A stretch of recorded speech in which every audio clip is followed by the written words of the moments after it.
Close your eyes. Imagine a city built on 7 hills. A city of marble temples and crowded tenement blocks, of wide paved forums and narrow winding streets, of senators in white togas and slaves in rags, of gladiators and philosophers and merchants and priests, all pressed together in a space of barely a few square miles, all living within the most complex and most powerful political system the ancient world had yet produced. Rome. In the year 100 BC, this city rules most of the Mediterranean world. Its legions have conquered Spain and North Africa and Greece and much of the Middle East. Its language is Latin, but its culture draws from 100 conquered peoples. Its republic, the system of elected magistrates and senatorial authority that has governed it for 4 centuries, is the envy and the model of the civilized world. And into this city, in this year, a boy was born. Not into wealth, not into obscurity either. His family, the Julii, claimed descent from the goddess Venus herself, from Aeneas the Trojan hero, from the very founding mythology of Rome. But the claim to divine ancestry was not accompanied by the money to sustain it. The Julii were aristocrats of the second rank, old family, distinguished name, modest means. The boy's name was Gaius Julius Caesar. He would spend his entire life trying to live up to the name, and in the end he would exceed it so dramatically that the name itself became a title, Kaiser in German, Tsar in Russian, the word for supreme ruler in a dozen languages across 2,000 years. Tonight we tell his story, all of it. From the boy in the shabby Roman apartment block, to the general who conquered Gaul, to the dictator who remade Rome, to the man who fell on the Senate floor with 23 stab wounds and changed the world by dying as much as he had changed it by living.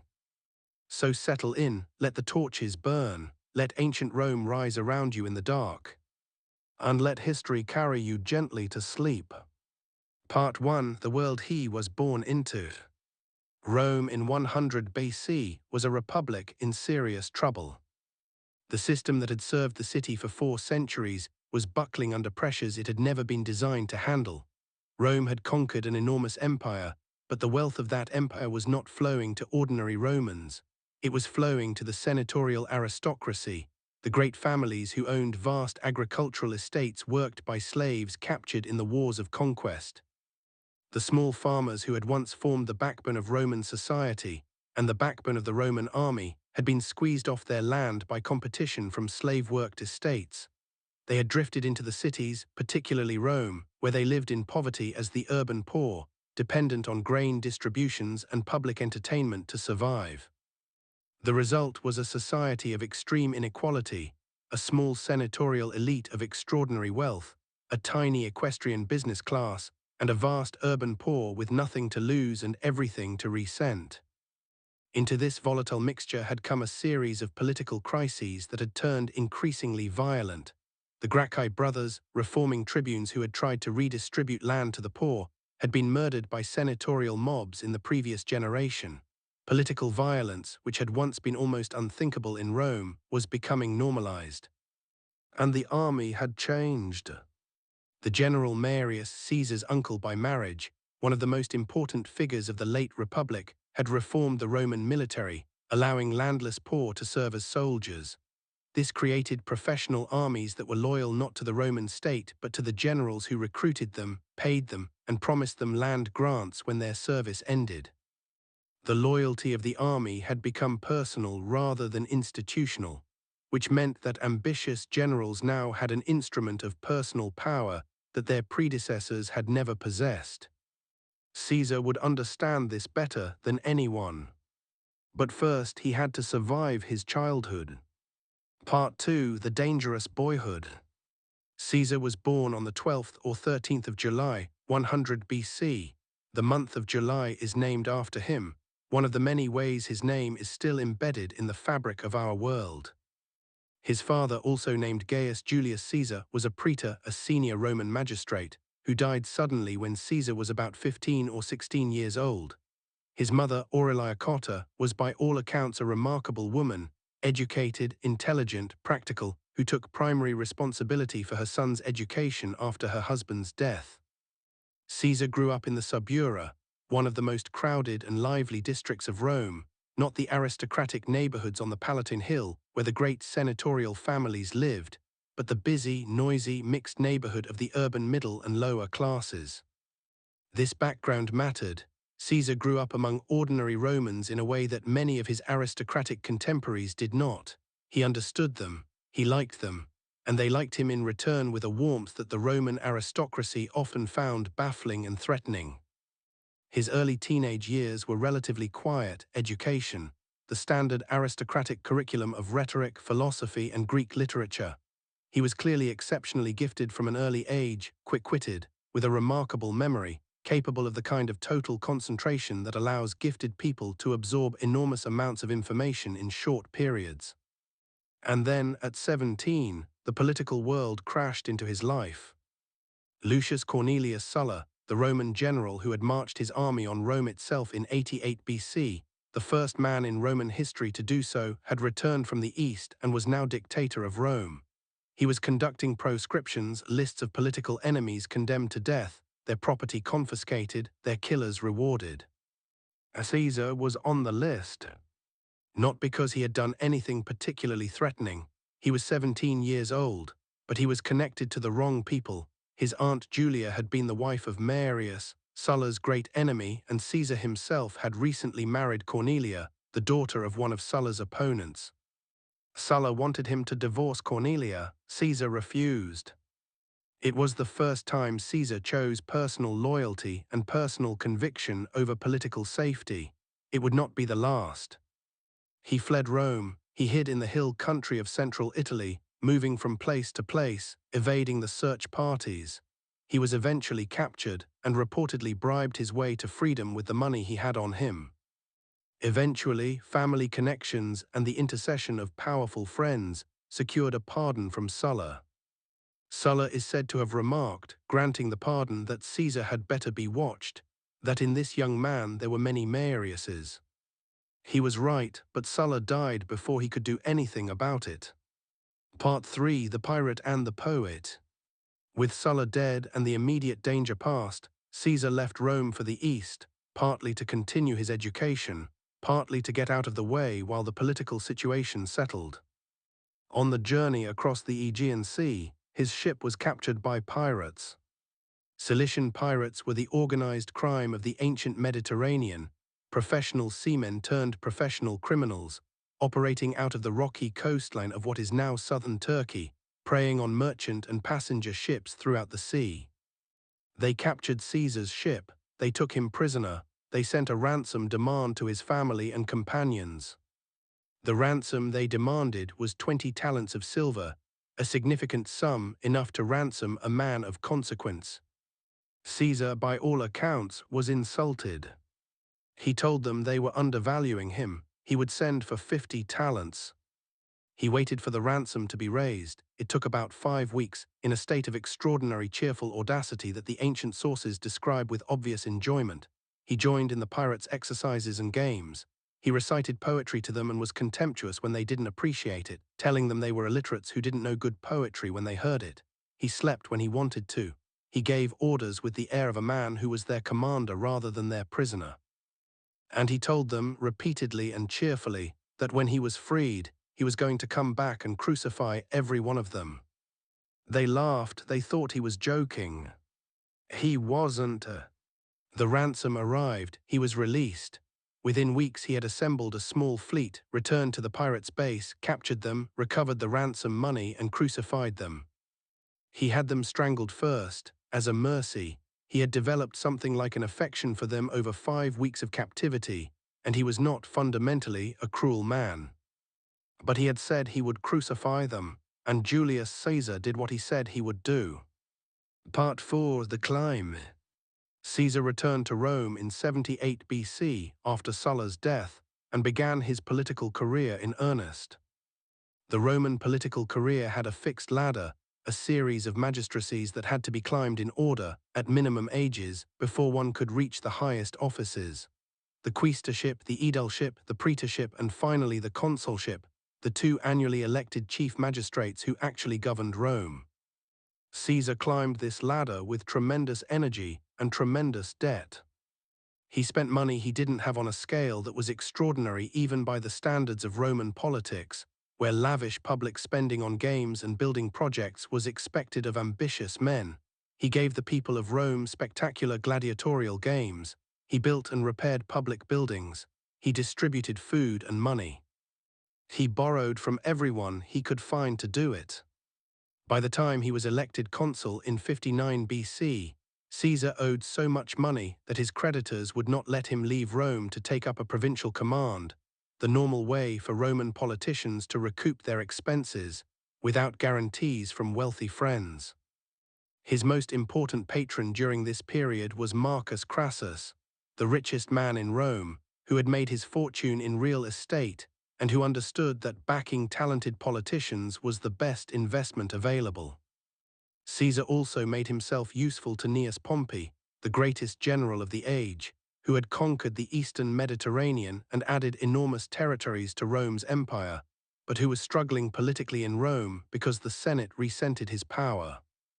In 60 BC, Caesar formed an alliance with these two men, the First Triumvirate, as historians call it, though it was never an official body, just a practical arrangement of mutual interest. Pompey provided military prestige and the loyalty of his veterans. Crassus provided money. Caesar provided political skill and popular support. Together they were unstoppable for a time. As consul in 59 BC, Caesar rammed through legislation that benefited both his allies: land grants for Pompey's veterans, tax concessions for Crassus's business interests in the face of furious senatorial opposition. He was ruthless, effective, and completely unconcerned with the procedural niceties that his opponents tried to use against him. And then he went to Gaul. Part 5: The Gallic Wars. You know the broad outlines of what happened in Gaul. We have covered it already in the story of the Celtic Holocaust. But it is worth revisiting from Caesar's perspective, because what he did in those 8 years was not just a military campaign. It was the making of the man who would transform Rome. He arrived in Gaul in 58 BC as a governor with 3 legions and enormous debts. He left in 50 BC as the most powerful man in the Roman world, with 10 battle-hardened legions, the loyalty of the most experienced army Rome had ever fielded, and more money than he could spend. The Gallic campaigns were brutal. We have not softened that. 1 million people killed, 1 million enslaved, civilizations destroyed. But they were also, from a purely military standpoint, one of the greatest sustained campaigns in ancient history. Caesar was a commander of extraordinary genius. He combined the strategic vision to see the whole picture, to understand what needed to happen across an entire theater of war, with the tactical flexibility to adapt instantly when situations changed. He was physically courageous in a way that inspired his soldiers. He fought in the front lines at critical moments. He shared their hardships. He knew their names. He also understood something that many Roman commanders did not. That speed was itself a weapon.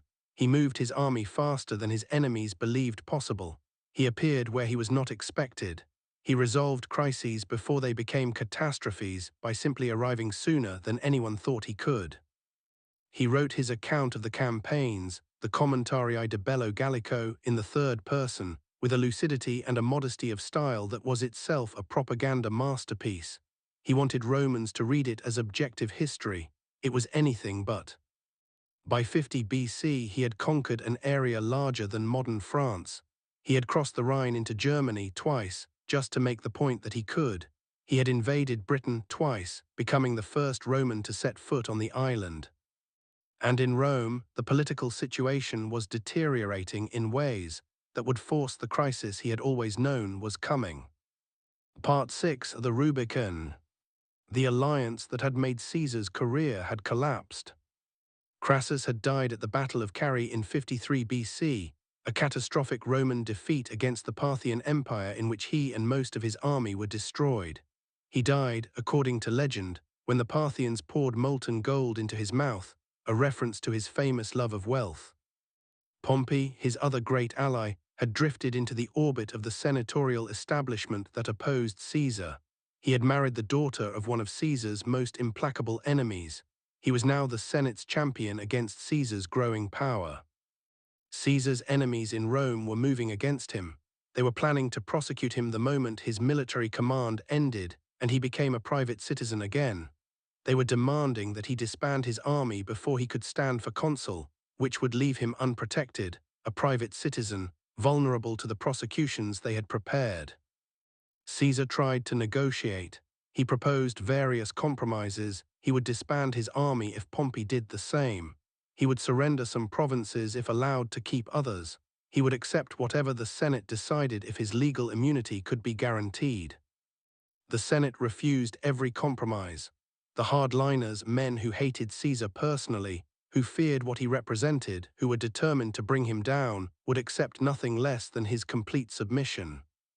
On the night of January 10th to 11th, 49 BC, Caesar was at the river Allia in northern Italy, near the small river that marked the boundary between his province and Italy proper. The river was called the Rubicon. To cross it with an army was treason, a violation of Roman law so fundamental that it meant war. There was no coming back from the Rubicon. To cross it was to burn every bridge, to commit completely, to make the war inevitable. Caesar paused at the river bank. The ancient sources give him various things to say at this moment. Plutarch says he quoted a Greek playwright, "The die is cast." Suetonius gives him a longer speech about the suffering that crossing will cause, followed by the same phrase. Whether he said anything so dramatic, we cannot know. What we know is that he crossed. With one legion, he marched on Rome. Part 7, The Civil War. What followed was one of the most remarkable military campaigns in ancient history. Pompey and the Senate fled Rome and kept fleeing. Caesar arrived in the city to find it almost empty of his opponents. He moved with his characteristic speed, pursuing them through Italy to the port of Brundisium, where Pompey crossed to Greece with his forces. Caesar turned west to Spain, where Pompey had loyal armies. He fought the Spanish campaign with extraordinary speed and tactical brilliance, neutralizing Pompey's Spanish legions through a combination of maneuver and negotiation without a major pitched battle. He came back east, crossed to Greece, and faced Pompey directly.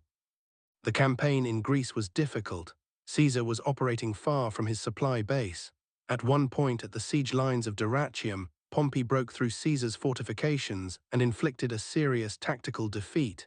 Caesar reportedly said afterward that the war would have been over that day if Pompey had known how to use a victory. And then came Pharsalus. On August 9, 48 BC, the two armies met on the plain of Pharsalus in central Greece.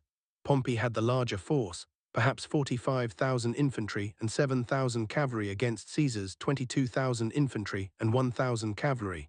He had chosen a position that should have allowed his cavalry to sweep around Caesar's flank and destroy his army from the rear.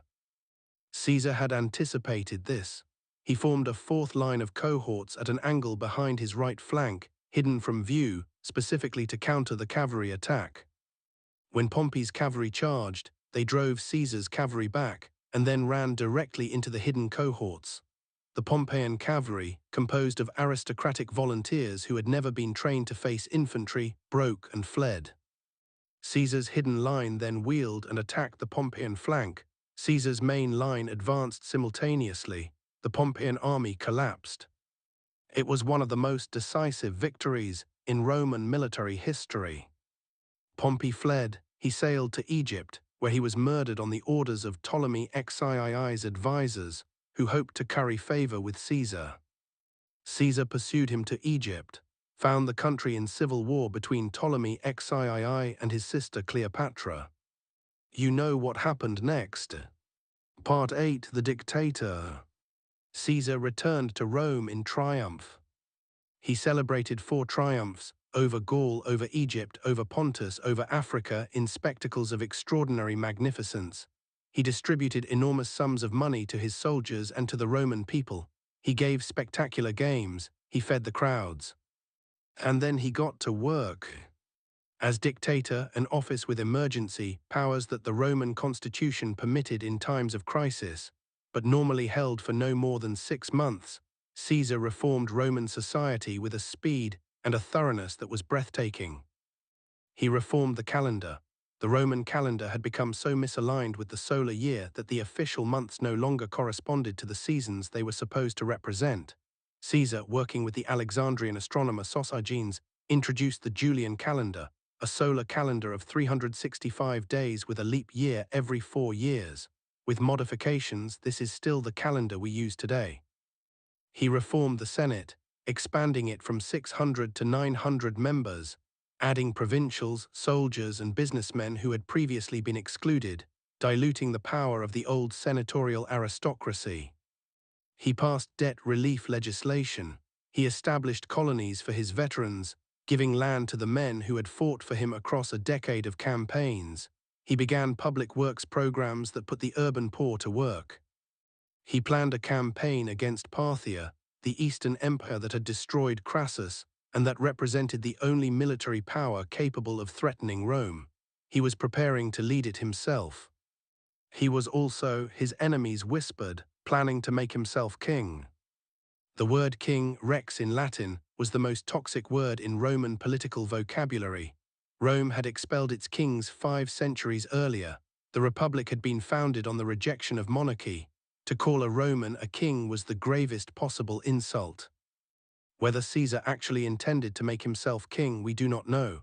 He refused the crown when it was offered to him publicly, but the ancient sources disagree on whether the refusal was genuine or theatrical. His behavior was certainly that of a man who intended his personal rule to be permanent.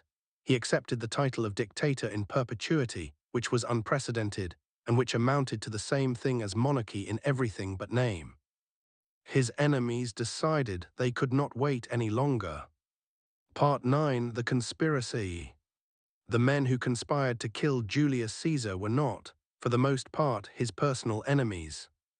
Many of them were men he had pardoned, enemies from the Civil War whom he had treated with deliberate generosity, whom he had returned to public life, whom he had treated as friends. Marcus Brutus, the man who would become the symbol of the conspiracy, was one of Caesar's closest associates, a man Caesar trusted and respected and was said to love almost as a son. The conspirators called themselves the liberators, the liberators. They believed, or told themselves they believed, that they were acting not for personal gain but to restore the Roman Republic, to free Rome from tyranny, to return power to the Senate and the people where it constitutionally belonged. The conspiracy was led by Gaius Cassius Longinus, a sharp, bitter, intelligent man who had personal reasons to resent Caesar as well as ideological ones, and by Brutus, whose participation gave it the moral authority it needed to recruit others. They gathered about 60 men. They planned to kill Caesar in the Senate on the Ides of March, the 15th of March, 44 BC, when he was scheduled to appear before leaving for his Parthian campaign. There were warning signs. There were almost always warning signs in ancient conspiracies, because 60 men cannot keep a secret for long. A soothsayer warned Caesar to beware the Ides of March. His wife Calpurnia had terrible dreams and begged him not to go. Several people tried to warn him in ways that he either didn't understand or chose to ignore. He went to the Senate. Part 10. The Ides of March. On the morning of March 15th, 44 BC, Julius Caesar walked into the theatre of Pompey, where the Senate was meeting while the Senate House was being renovated, and took his seat. The conspirators gathered around him under the pretense of presenting a petition for the recall of a man who had been exiled. One of them grabbed Caesar's toga and pulled it down from his shoulder, the signal. They stabbed him. 23 wounds by the ancient accounts. In the chaos of the small space, the conspirators injured each other as well as Caesar. Brutus was wounded in the hand. Caesar fell at the base of the statue of Pompey. The ancient sources disagree on his last words. Shakespeare gives him et tu, Brute, and you, Brutus, which has become the most famous dying phrase in history. Suetonius says that he said nothing, only pulled his toga over his face when he saw Brutus among the assassins. Plutarch says he said something to Brutus in Greek. Others say he said nothing at all. He was 55 years old. The senators who were not part of the conspiracy fled. The conspirators marched to the Capitol, holding up their bloody daggers, shouting about liberty and the restoration of the Republic. The streets of Rome were silent. The people who were supposed to celebrate the tyrant's death had locked their doors. Part 11: The Aftermaths. The conspirators had planned the assassination with considerable care. They had planned the aftermath with almost none. They had no agreement on what to do next. They had no plan for governing Rome. They had assumed that killing Caesar would automatically restore the Republic, that the institutions would reassert themselves, that the Senate would resume its authority, that things would simply return to how they had been before Caesar's rise. They were wrong. What they had not accounted for was Mark Antony. Caesar's lieutenant, his co-consul, his most important remaining ally. Antony moved quickly. He secured Caesar's papers and his treasury. He arranged the funeral. At the funeral in the Forum before the assembled people of Rome, Antony gave the speech that Shakespeare would immortalize 2,000 years later. He did not attack the conspirators directly. He was too politically astute for that. Instead, he read Caesar's will, which left his gardens to the people of Rome and a sum of money to every Roman citizen, and he displayed Caesar's toga, torn and bloody, holding it up before the crowd. The crowd erupted. They burned the conspirators' houses. They drove them from Rome.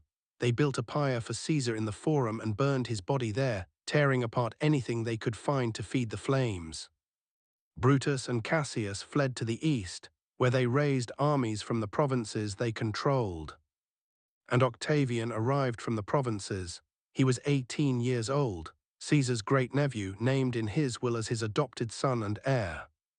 The next round of civil war was beginning. Part 12: The Legacy.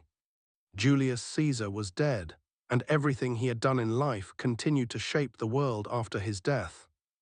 The civil wars that followed his assassination would last another 14 years, consuming Brutus and Cassius at Philippi, consuming Antony and Cleopatra at Actium, finally resolving in the victory of Octavian, who became Augustus, the first Roman emperor. The Roman Empire that Augustus built was Caesar's empire in almost every structural sense. The concentration of personal power, the reformed calendar, the model of military loyalty to a commander rather than to the state, the precedent of one man ruling the Roman world. Augustus was careful never to call himself a dictator. The memory of Caesar's dictatorship and its violent end was too fresh. He called himself the princeps, the first citizen, but the reality was monarchy and everyone knew it. Caesar's name became a title. Every Roman emperor called himself Caesar. It was how you knew someone was the emperor. The tradition spread beyond Rome. Kaiser in German, Tsar in Russian, both derived directly from Caesar. The word for supreme ruler in the Russian Empire, the German Empire, and many other states across 2,000 years was a corruption of one Roman man's family name. July is named after him. The Julian calendar he created governed the Western world for 15 centuries and still governs Orthodox churches today. The Gregorian calendar that replaced it was a modification of his system, not a replacement. The city of Rome that he began to rebuild was completed by his successors. The marble city that Augustus claimed to have found in brick and left in marble was built on foundations that Caesar had laid. His writings survived the Gallic Wars, the Civil War, the other fragments that remain. They are still read, still used to teach Latin, still studied as models of prose style. He was declared a god by the Roman Senate after his death, Divus Julius, the divine Julius.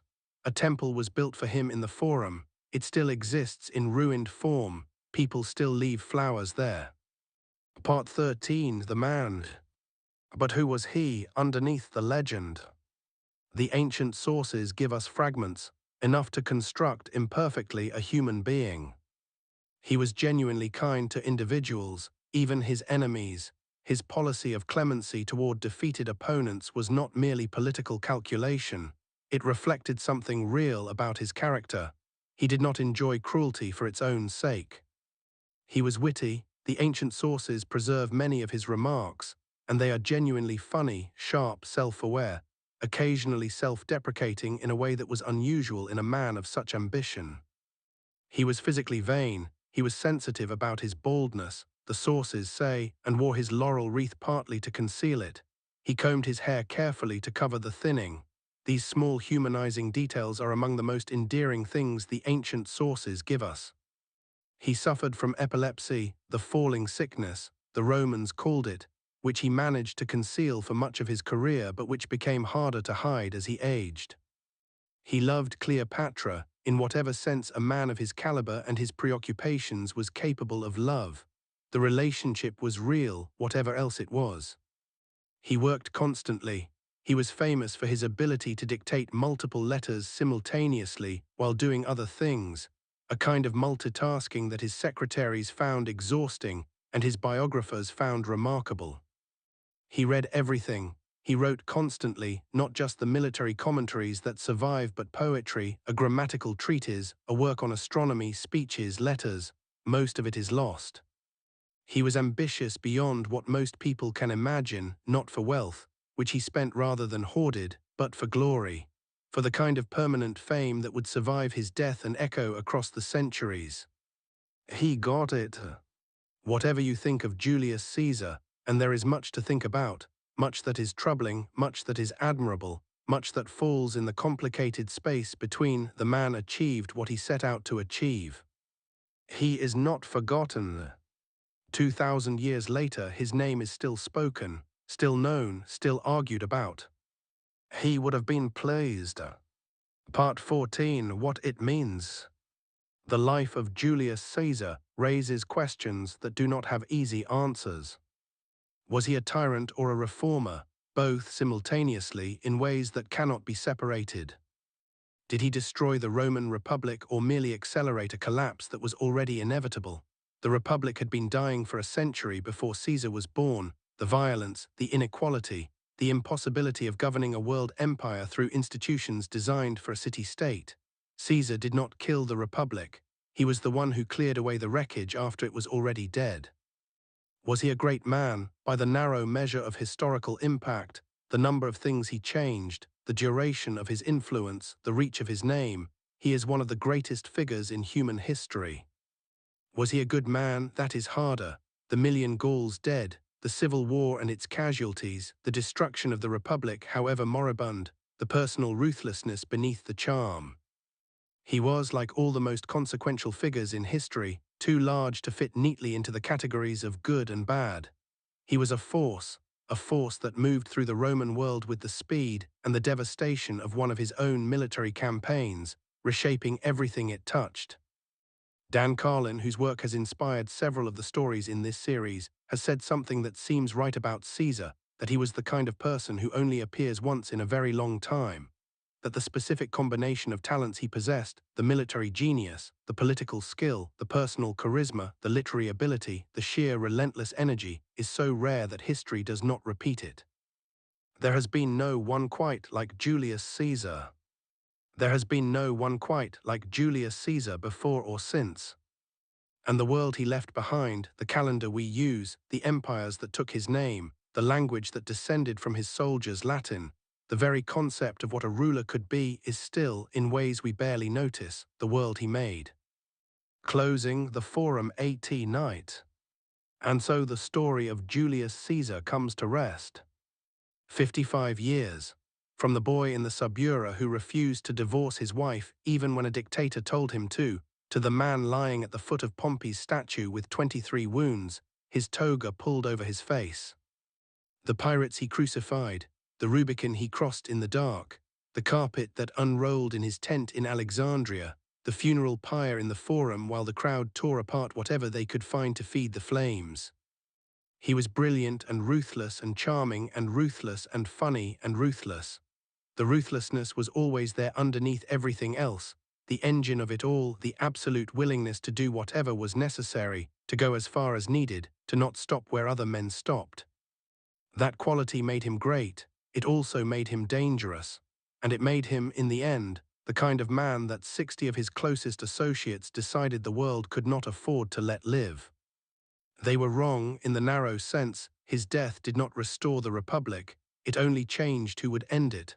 But they were not entirely wrong in their fear of what he was. He was the kind of man who changes everything. Let those images settle now, like dust in the Roman Forum. The boy crossing the Rubicon in the January dark, the legions marching in the Gallic rain, the carpet unrolling in the lamplight of an Egyptian tent, the toga pulled up over the face, the pyre burning in the forum while Rome held its breath. Let the name grow quiet.